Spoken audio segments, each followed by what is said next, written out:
Boa noite, irmãos. Mais um final de semana, um tempinho que a gente separou de novo para prestarmos culto ao nosso Deus. Eu gostaria de convidá-los para a gente estar orando neste momento.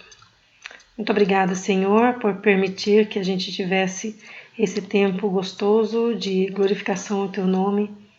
Peço as Tuas bênçãos, ó Pai, para cada pessoa que está participando desse culto, para cada pessoa que vai ouvi-lo posteriormente e também, ó Pai, para aqueles que vão participar de alguma forma, que o Senhor esteja abençoando.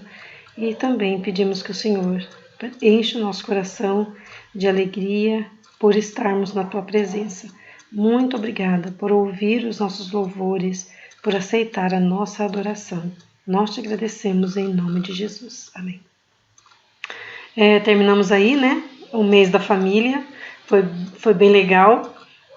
Apesar de que alguns, como eu, por exemplo, não postei os vídeos das atividades. É que eu sou meio estranho com essas coisas, mas eu achei muito bom, né? Fechou com chave de ouro. Acho que todo mundo curtiu aí. Foi bem legal mesmo. Neste momento, eu queria ler com vocês o Salmo 34, só um pedacinho do Salmo 34. Esse salmo Davi escreveu quando ele estava fugindo da presença do rei Abimeleque. Não sei se vocês se lembram da história de Davi, quando ele se fingiu de maluco para não ser pego pelo rei, né? E ele, então, quando o rei expulsou ele escreveu esse salmo, que diz assim: Bendirei o Senhor em todo o tempo, o seu louvor estará sempre nos meus lábios. Gloriar-se-á no Senhor a minha alma, os humildes o ouvirão e se alegrarão. Engrandecei o Senhor comigo, e todos a uma lhe exaltemos o nome. Busquei o Senhor, e ele me acolheu, livrou-me de todos os meus temores. Contemplai-o e sereis iluminados, e o vosso rosto jamais sofrerá vexame.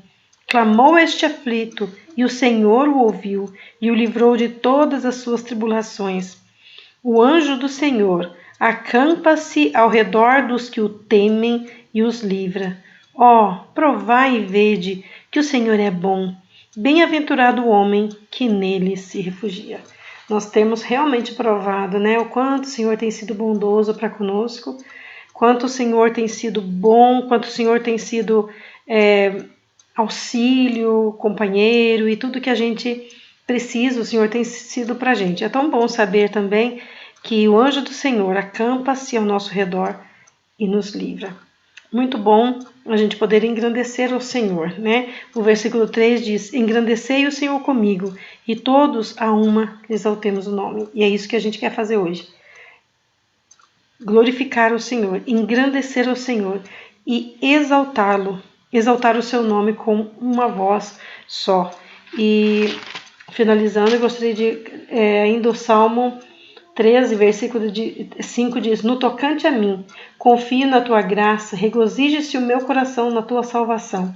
Cantarei ao Senhor, porque me tem feito muito bem. Eu acho que todos nós podemos dizer: o Senhor me tem feito muito bem. E nós podemos cantar e louvar ao Senhor, né? Esquecendo todas as outras coisas que permeiam a nossa vida, a gente pode cantar e glorificar ao Senhor. Passemos então para o momento de louvor, que nós possamos realmente dizer: eu cantarei ao Senhor, porque Ele tem feito muito bem. Deus nos abençoe. Graça e paz, meus irmãos. Quero que, juntamente conosco, todos vocês louvem ao Senhor, cante a Ele.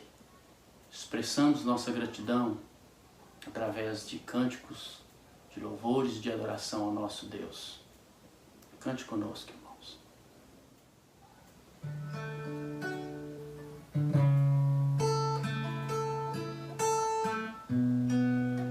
Clamemos ao Senhor, ao nosso Deus, porque tudo Ele pode.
direção, o sol a me guiar.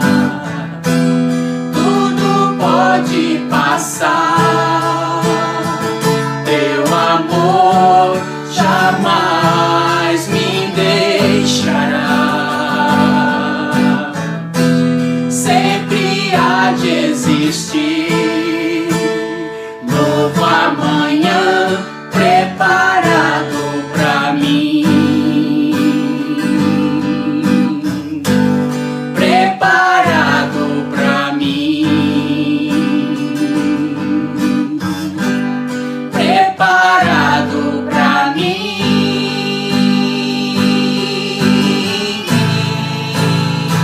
Eu me rendo aos teus pés, és tudo que eu preciso pra viver. Eu me lanço aos teus braços, onde encontro meu refúgio. Eu me rendo aos teus pés, és tudo que eu preciso pra viver. Eu me lanço aos teus braços, onde encontro meu refúgio. Jesus,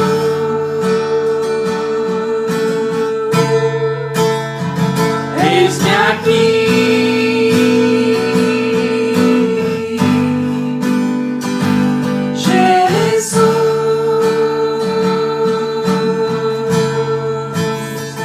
Eis-me aqui. Mais uma vez. Jesus,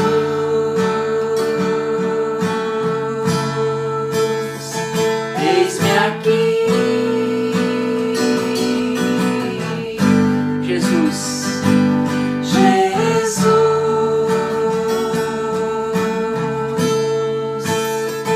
eis-me aqui.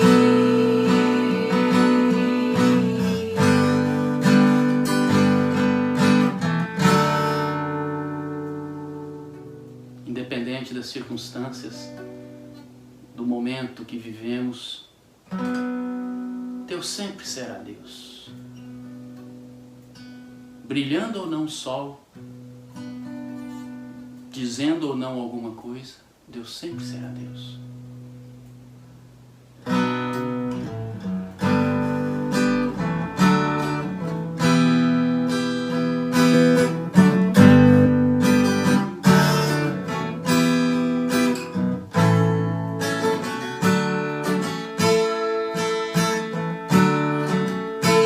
Quando brilha o sol, ou se a chuva vem, quando estou mal, ou então, se tudo está bem. Quando dizes sim, quando dizes não, e ouço a tua voz ou não, quando em silêncio estás. Sempre Deus e sempre me amarás, não desampararás, nem desistirás. E ainda que a dor me diga que não, sei que é por amor que estás me ensinando que sempre és Deus. Quando brilha o sol, ou se a chuva vem, quando estou mal,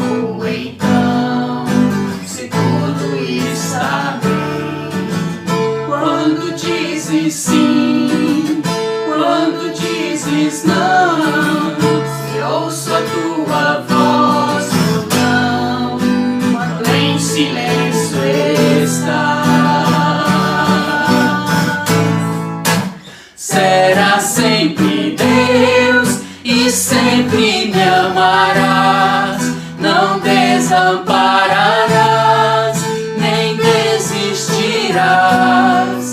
E ainda que a dor me diga que não, sei que é por amor.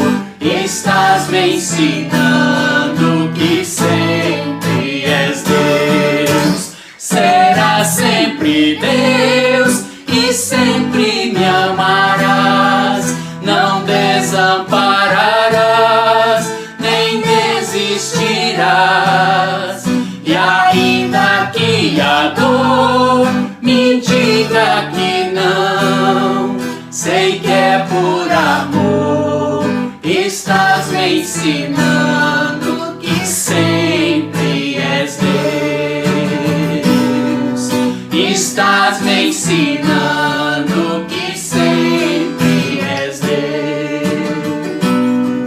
Estás me ensinando que sempre és Deus.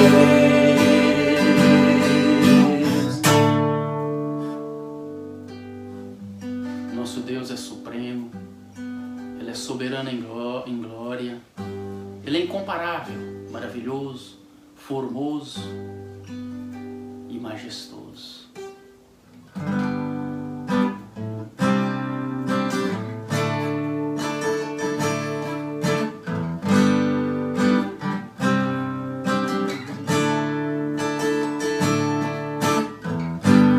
Deus supremo és,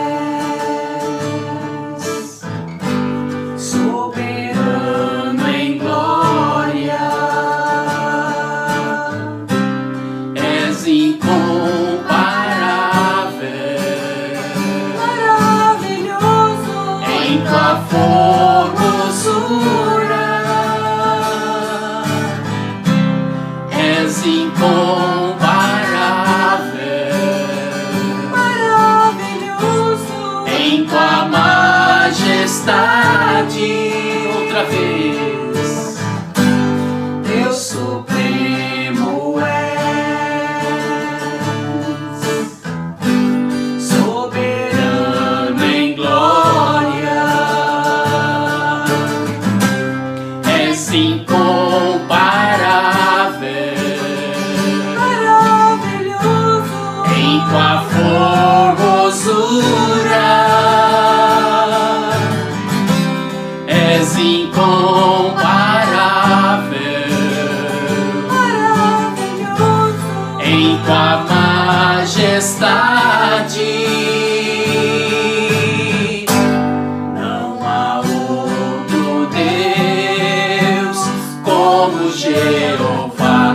Não há outro Deus além do Senhor. Não há no céu, não há na terra, não há no mar. Deus como o Senhor, não há no céu, não há na terra, não há no mar. Deus como o Senhor, não há outro Deus, jamais haverá. Não há outro Deus além do Senhor. Não há no céu, não há na terra, não há no mar. Deus como o Senhor, não há no céu, não há na terra, não há no mar. Deus como o Senhor.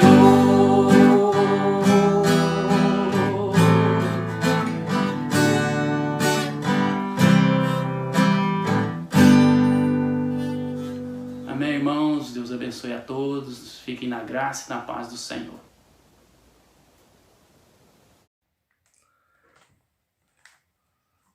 Boa noite, amados. O nosso testemunho é muito importante para pregar o evangelho, levar as pessoas a Cristo. Mas temos que tomar cuidado para não colocar os holofotes em cima de nós, buscar reconhecimento. Então, Vamos aprender hoje com o testemunho do apóstolo Paulo, capítulo 1, do 11 ao 24, dessa carta aos Gálatas, o testemunho de Paulo para o Evangelho. Então, estamos todos prontos, né? É importante nós entendermos a gente refletir o testemunho do apóstolo Paulo nesse capítulo. É muito importante nós entendermos bem como que Paulo pregou o evangelho, como que ele viveu o evangelho, por que ele diz, né, até que o viver é Cristo e o morrer é lucro, né? Então vamos encontrar agora esse testemunho do apóstolo Paulo. Paulo conta o seu testemunho não para chamar atenção e nem para inspirar pessoas ou colocar os holofotes sobre ele, mas ele dá o seu testemunho para refutar esse outro evangelho que os falsos mestres vão pregando e para dizer que o evangelho é o evangelho da graça, é o que aconteceu na vida dele.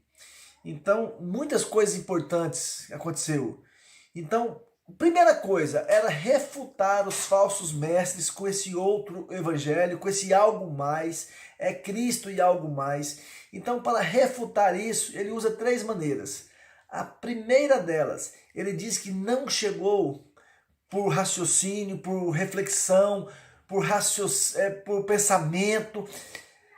Na verdade, ele odiava o evangelho, ele odiava os cristãos.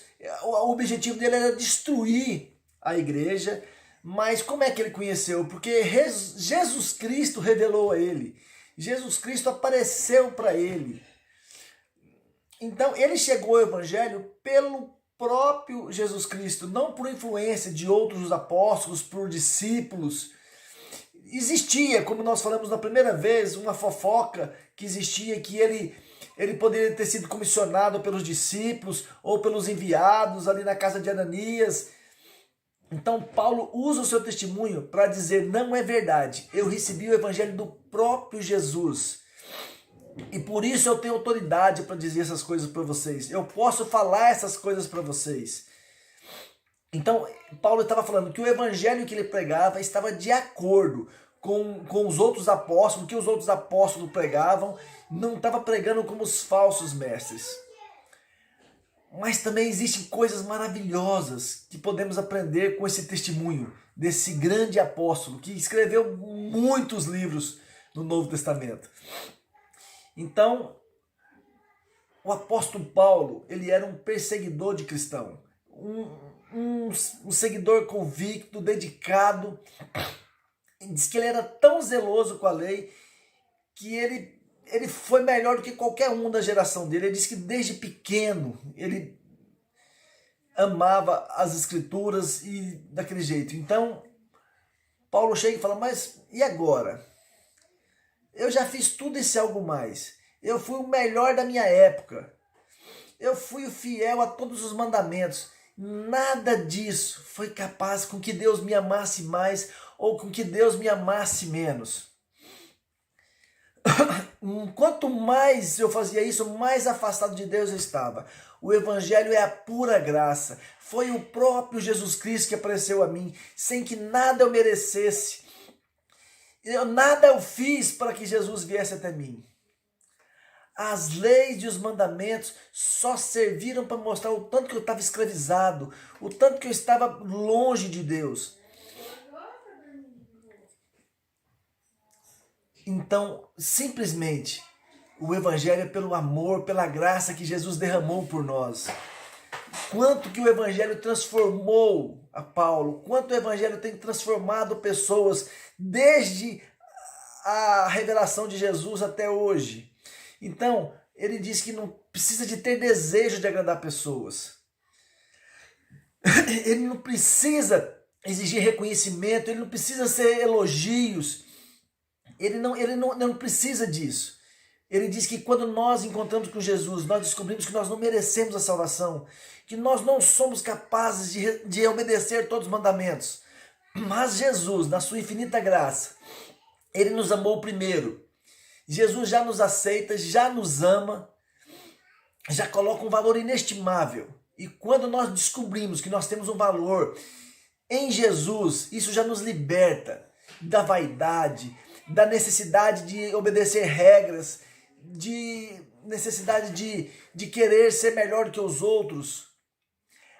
E uma coisa interessante é a maneira como que Deus governa o mundo. Paulo diz que fala que desde o ventre da mãe dele, Deus separou.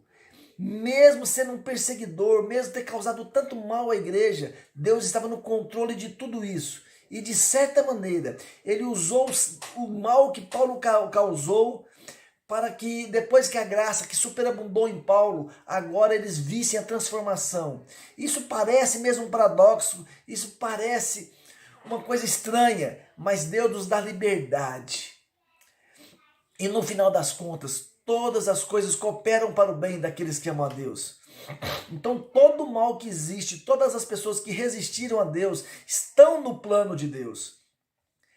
Deus tem controle, domínio sobre nossas vidas. Não importa o que nós fizemos no passado, não importa como nós estamos. Deus está conduzindo a história para a sua própria glória, para o nosso próprio bem. Aí nós vamos entender porque todas as coisas cooperam para o bem daqueles que estão em Cristo Jesus. Então Paulo, ele fala das coisas que ele fez no passado, mas agora ele está muito mais capacitado para pregar o evangelho, para ser um grande evangelista. Paulo foi um dos maiores evangelistas. Então, sobre toda a história, Paulo deixa esse legado, esse grande testemunho do apóstolo Paulo. É fantástico. Ele não deixou esse testemunho para chamar atenção, para voltar os holofotes para ele, mas somente para refutar as ideias daqueles falsos mestres que estavam pregando um outro evangelho. Então Paulo usa o seu testemunho para a glória de Deus. Ele não volta a glória para si mesmo. Nós corremos muito risco hoje de usar testemunhos para chamar a atenção das pessoas, para dizer, olha como que a minha história é interessante, olha como que o meu caso foi... E às vezes as pessoas pensam que pior quando foi o passado, pior quando foi a desgraça, pior quando foi o acidente. As pessoas acham que dão mais ênfase nisso do que as coisas que fizeram, do que o evangelho da graça de Deus, que não participamos dele. Então nós temos que tomar cuidado para não... Vou pedir para que nós tomamos a glória de Deus, olhe para mim, olhe o que Deus fez comigo e querer colocar isso acima do evangelho de Deus. Que eu não preciso usar meu testemunho para ser reconhecido, eu não preciso mostrar como que minha vida foi interessante. O evangelho é poderoso, o evangelho é poder de Deus. Isso mostra quanto nós estávamos afastados de Deus, mas Deus me amou primeiro, derramou graça sobre minha vida. E porque eu fui aceito por Deus, agora eu sou livre para amá-lo da melhor maneira possível. Então use o nosso testemunho para abençoar pessoas, para levá-los ao evangelho. Mas temos que tomar cuidado para que nosso testemunho pessoal não veja como é interessante o passado de pecado. O pecado não pode ser ressaltado. Não podemos gloriar nas coisas, nós temos que envergonhar do nosso passado, mas gloriar no que Jesus fez por nós. Isso sim, o que Ele transformou em nossa vida. Aí sim, nada que eu fiz no passado foi suficiente para chegar diante de Deus. Mas Deus me amou primeiro na cruz do Calvário e agora eu sou totalmente livre. Eu sou maior livre agora para servir a Deus como Deus literalmente quer que eu sirva, sem esses dogmas, sem esse peso nas costas, sem achar que somos melhor do que os outros. É isso que é importante, é isso que faz-nos mais perto de Deus. E entender, amados, como Paulo diz aqui no verso 11, faço, porém, saber isso, irmãos, que o evangelho por mim anunciado não é o evangelho segundo a homem, mas é o evangelho de Deus. Não é o que eu penso na cabeça, não é o que eu coloco na cabeça, não é o meu testemunho passado, não é o que eu acho que é certo, o que é errado. É o evangelho de Jesus Cristo. Ele diz, porque eu não recebi e nem aprendi de homem algum, mas mediante a revelação de Jesus Cristo. Foi Jesus Cristo que apareceu para Paulo, foi ele que revelou o evangelho. Lembra, Paulo, ele era um perseguidor. Paulo era um perseguidor da igreja, dos cristãos. Ele mandava matar, mandava prender.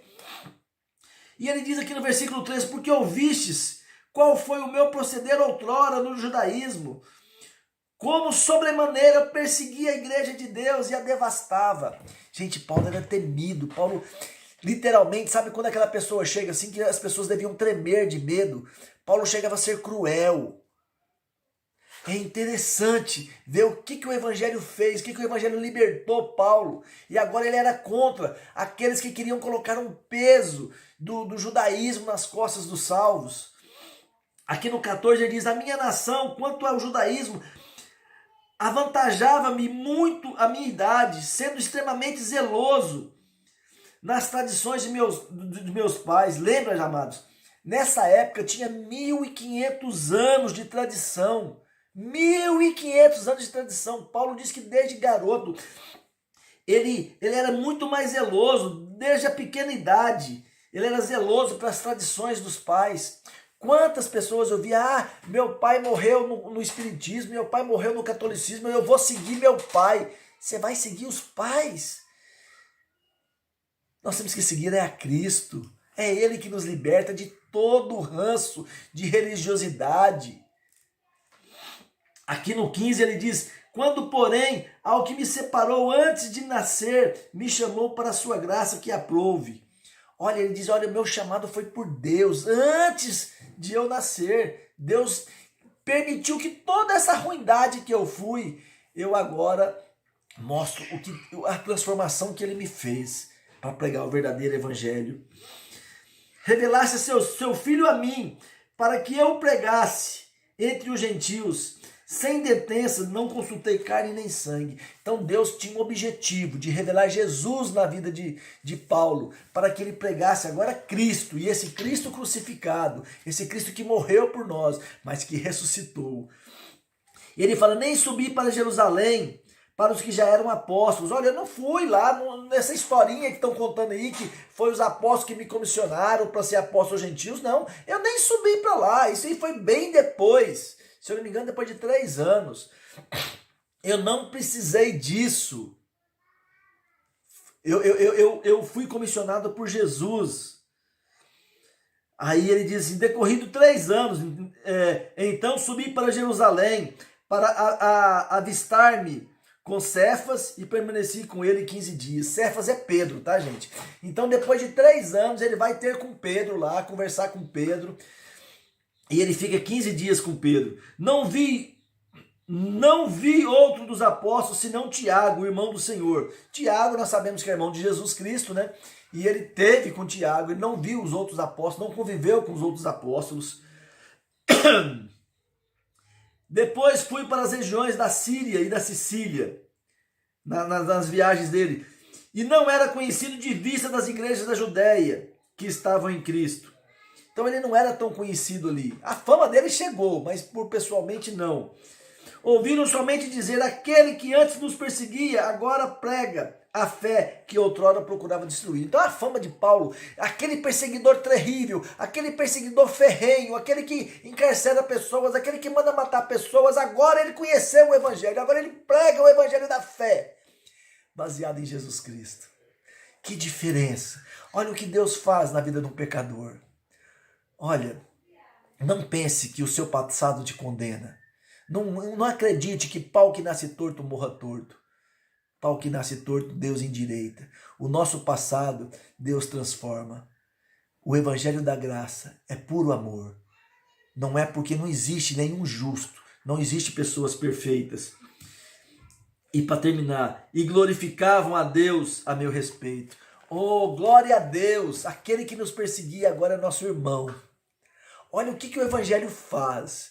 Ele pega o perseguidor e coloca como irmão.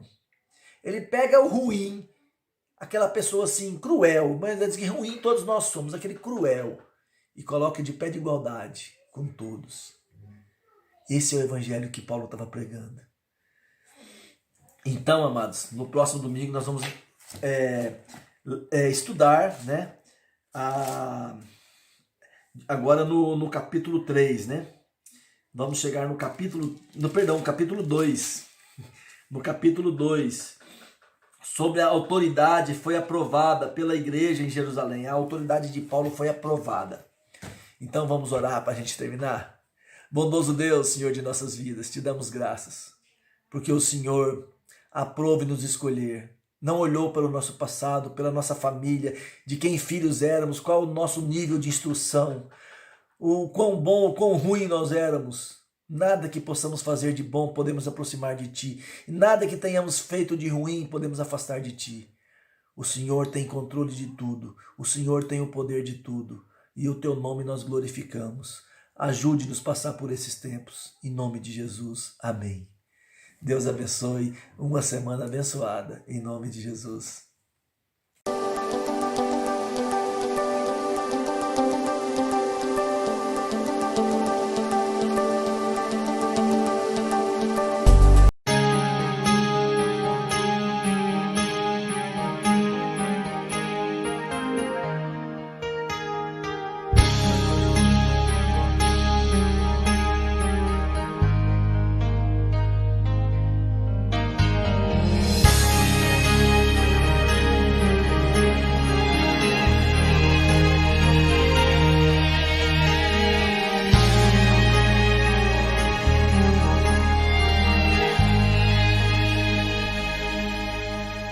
O Espírito do Senhor está presente para consolar. É Deus com a gente exalando vida, forças para caminhar. O Espírito do Senhor está presente para consolar. É Deus com a gente exalando vida, forças para caminhar. E Ele nos ungiu para pregar libertação e quebrar cadeias, para restaurar os corações e anunciar o ano aceitável do Senhor, a fim de que se chamem, a fim de que se chamem, a fim de que se chamem carvalhos de justiça.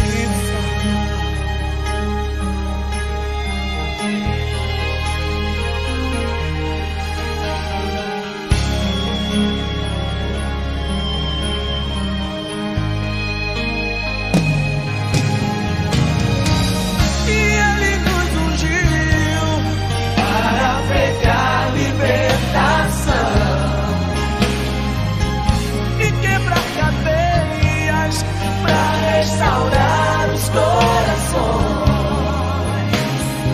e anunciar o ano aceitável do Senhor, a fim de que se chamem, a fim de que se chamem, a fim de que se chamem carvalhos de justiça. A fim de que se chamem